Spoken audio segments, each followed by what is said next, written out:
Good afternoon, ladies and gentlemen. And in this report, I am going to tell you who is Hercules, who is HEBE, and who is Ganymede. Not the whole thing what they did in their life, but I'm just only to introduce you who they are. By the way, I am John V. Molina from BSED. So let's start. First, we have Hercules. Hercules is in the Roman equivalent of the Greek divine hero, uh, means Hercules, which is the son of Jupiter and the mortal Alcmena in classical mythology. What is classical mythology? A classical mythology or Greco-Roman mythology or Greek and Roman mythology is both the body of and the study of myths from the ancient Greeks and the ancient Romans as they are used or transformed by cultural receptions. So, as in both Greek and Roman mythology, Hercules is the famous for his strength and for his numerous foraging adventures. Hercules in Greek mythology and Roman mythology, he has different names, Heracles and Hercules, but in his power, no, in his power that it is the same, and in the son of Jupiter. What is Jupiter? So Jupiter is the god of the sky and lightning in which is in Roman equivalent. When in Greek equivalent or Greek mythology, it is called the Zeus, which is the power, the god of all, the god of lightning, the god of all the Greek. Now, Hercules, god of strength and heroes. This is who he is, and he is abode from Rome. Kumbaga, if he is he is from Rome, he called as Hercules, and in Greek mythology he is called a Heracles. Then club, Nemean lion, bow, and arrows is one of his symbols. His symbols as a god. Then his parents are Jupiter and Alcmene. Alcmene, which is from the Roman mythology, and his partner or console Juventus, which is in Roman equivalent, which is in Greek equivalent, which is named HEBE. Next, his life was not easy. Why? Because Hercules, he endured many trials, complete many daunting tasks. As we all know, the other reporters report about the life of Hercules. And next, but the reward for his suffering was a promise that he would live forever among the gods at the Mount Olympus. Because of the many trials, many completed tasks, the gods bring him to and promise that he would live forever at the Mount Olympus, which is the place for the gods and goddesses. Was Hercules a god? Of course, as we all know, Hercules was not a god, but was born a mortal. Although like many mythic heroes, he had a complicated family tree. According to legend, his father was Zeus, ruler of all the Greek gods on Mount Olympus and all the mortals on earth. And his mother was Alcmene, a granddaughter of Perseus. Perseus, which is said to be the one of the Zeus' son. So Perseus is from the earth. From the earth. Then, because of just what like I said, because of the Hercules many completed tasks, many trials that he being endured. That's why Zeus bring him to Mount Olympus and live as an immortal. Um, Hercules, this is the trials that and many tasks that he completed in his life. The 12 labors of bore of Hercules, that is Hercules. First, the Nemean lion. Second, the Lernaean hydra. And the third, the golden hind. And fourth, the Ermitaниan boar. Then the fifth, Augean stables. The sixth, Stymphalanian birds. The seventh, Cretan bull. The eighth, the horses of the Diomedes. The ninth, Hippolyte belt. The 10th, the cattle of Geryon. The 11th, the apples of Hyperides. And the last, the Cerberus. I don't expand it because the other reporter has elaborate the 12 labors of Hercules. Now, how did Hercules die? After he died, Athena carried him to Olympus on her chariot. According to the legend, he will spend the rest of eternity with the gods. So before Hercules go to the Mount Olympus, he almost died. So Athena carried him, so he will live forever at the Mount Olympus. And next, Hebe. In ancient Greek religion and mythology, often give us the epithet Ganymede, meaning glaniding princess, which is the goddess of youth and the prime of life. She was the cupbearer of the gods and goddesses of Mount Olympus, serving their nectar and ambrosia. She also was worshipped as the goddess of forgiveness or mercy at Sicyon. No, he is also one of the goddess. And this is the picture of Hebe. Hebe is the goddess of eternal youth, prime of life, and forgiveness. That is what she stands for. She is a cupbearer to the gods and goddesses of the Mount Olympus. She abode at Mount Olympus.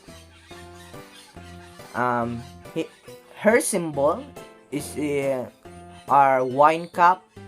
As you can see at the picture, she's holding it. Eagle, ivy, fountain of youth, and wings, as you can see at the picture. Her consort is Hercules. Hebe is the partner or the love of life of Hercules. As I introduced to you earlier, that the consort of Hercules was Juventa, which means in Greek mythology it is called Hebe. Zeus and Hera. Zeus and Hera is the parents of Hebe, and Alexarius and Anictus in the parents of Hebe in the earth. I mean not the parents. It is her siblings. Hebe is a daughter of Zeus and Hera, a divine wife of Hercules, a Roman equivalent which is named Hercules. Now, she had influence over eternal youth and the ability to restore youth to mortals, a power that appears exclusive to her. As in Ovid's Metamorphoses, some gods lament her favored mortals aging. So, the power of Hebe is to bring ability to bring or to restore youth to mortals. Kumbaga, it is what we call the power of kung binansagan siyang what we call binansagan siyang the eternal youth. When we say eternal, walang katapusan.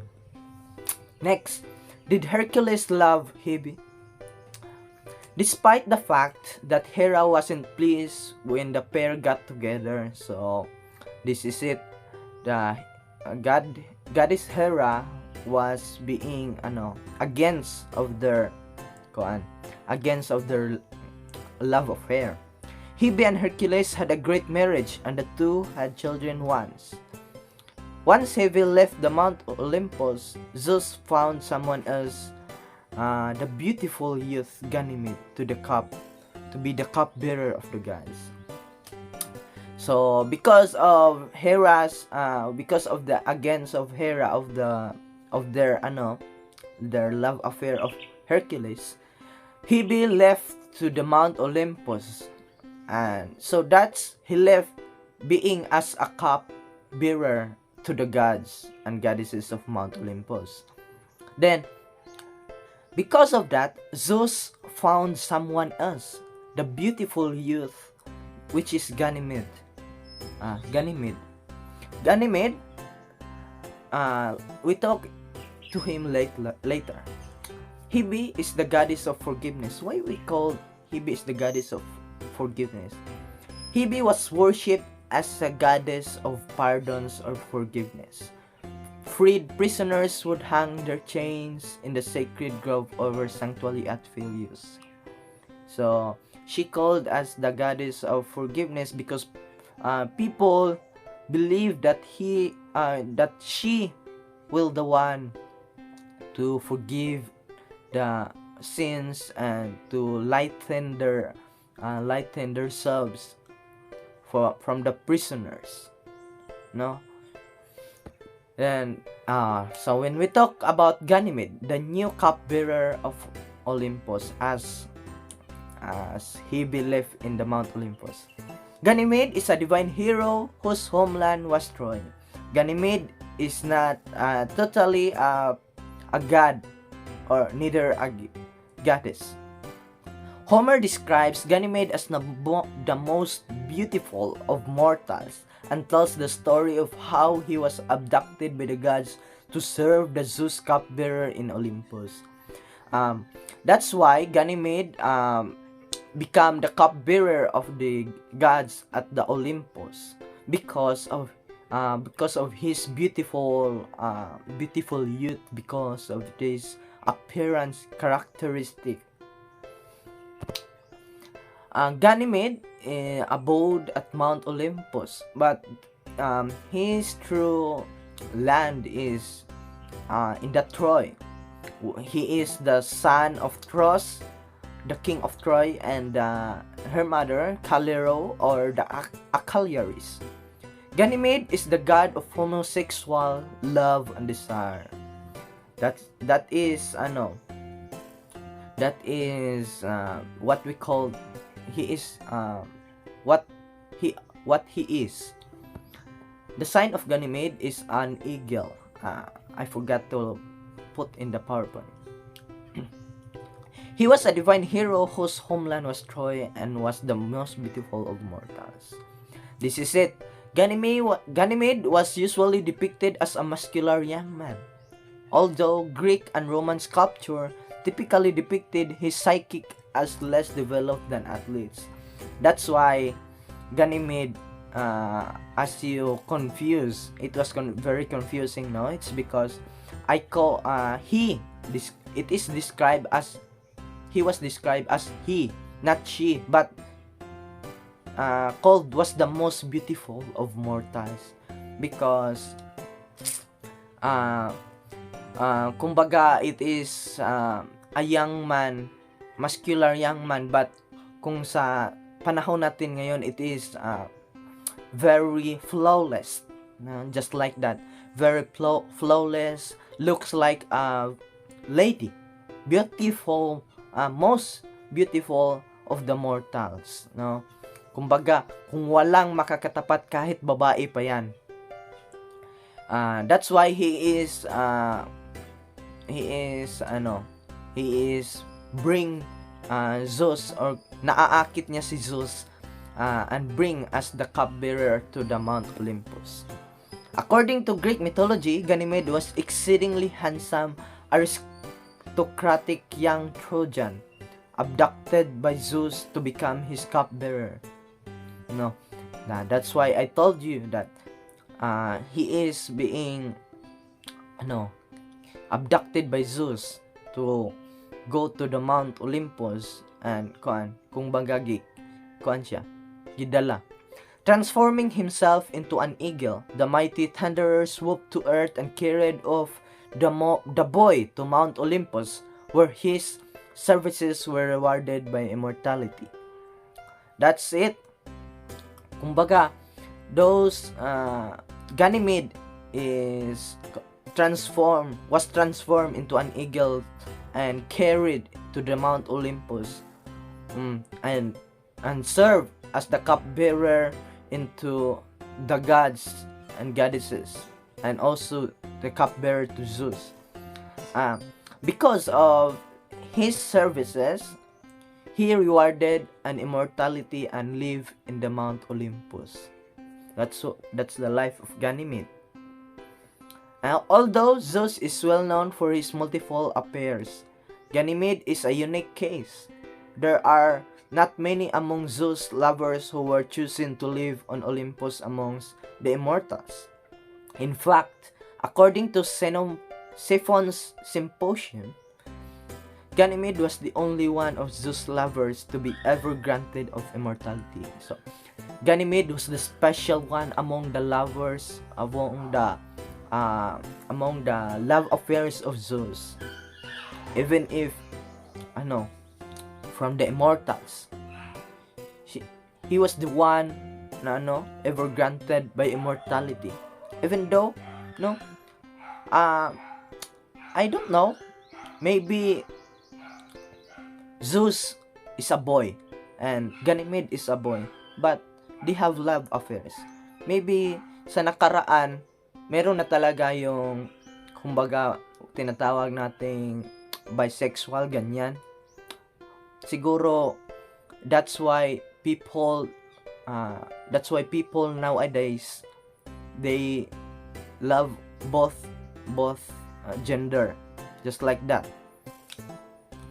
And that's it.